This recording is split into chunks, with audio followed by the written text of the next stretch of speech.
అది యెరూషలేములో పస్కా పండుగ సమయం. వేడుకలు జరుపుకోవడానికి అన్ని ప్రాంతాల నుండి ప్రజలు గుమిగూడారు. వారిలో తన శిష్యులతో ప్రయాణిస్తున్న యేసు కూడా ఉన్నాడు. యేసు తన శిష్యులలో ఇద్దరిని ఒక గాడిదను కనుగొనడానికి ముందుకు పంపాడు. గ్రామంలోకి వెళ్ళండి, అక్కడ వాకిలిలో కట్టబడిన ఒక గాడిద, దాని పిల్ల కనబడుతాయి. వాటిని విప్పి నా దగ్గరకు తీసుకురండి. ఎవరైనా అడిగితే, ప్రభువుకు అవి కావాలి, వాటి అవసరం తీరిన వెంటనే తిరిగి పంపుతాడు అని చెప్పండి. యేసు నగరంలోకి వెళుతుండగా జనసమూహాలు ఆయనను చూసి, దావీదు కుమారునికి జయము, ప్రభువు పేరట వచ్చువాడు స్తుతింపబడునుగాక. వారు అతని ముందు రహదారిపై తాటి కొమ్మలను ఉంచారు. ఇది గౌరవం మరియు వేడుకకు సంకేతం.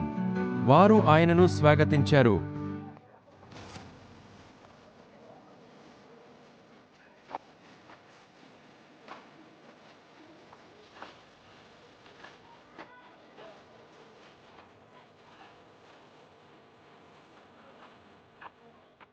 కాని గుంపులో ఉన్న కొంతమంది పరిసయ్యులు సంతోషంగా లేరు. తన అనుచరులను శాంతింపజేయమని వారు యేసుకు చెప్పారు.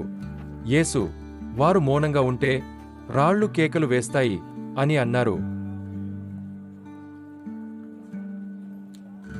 యేసుక్రీస్తు ప్రవక్తల ప్రవచనాలు నెరవేర్పు కొరకు గాడిదపై యెరూషలేములోనికి ప్రవేశించాడు.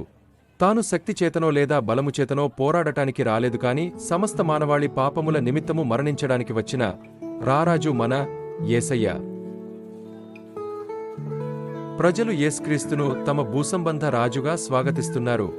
కాని వారికి తెలియదు, త్వరలో ఆయన సమస్త మానవాళి కొరకు తన అమూల్యమైన రక్తాన్ని చిందించబోతున్నాడు అని. ఒకటి గుర్తుపెట్టుకోండి, దేవుని రాజ్యంలో హోదా, గొప్పతనం లేదా కులం, మతం ఏవి ఉండవు. కాని శాంతి, ప్రేమ, నిత్య జీవమే ఉంటుంది. ఎలాగైనాతే యేసుక్రీస్తు ఈ భూలోకంలో శాంతిని, ప్రేమను పంచాడో అదే విధంగా క్రీస్తును పోలి మనం నడుచుకున్నట్లయితే సంఘంలో, సమాజంలో, రాష్ట్రంలో, దేశంలో, ప్రపంచంలో శాంతిని మరియు ప్రేమను కలిగి అందరం సంతోషంగా ఉండవచ్చు.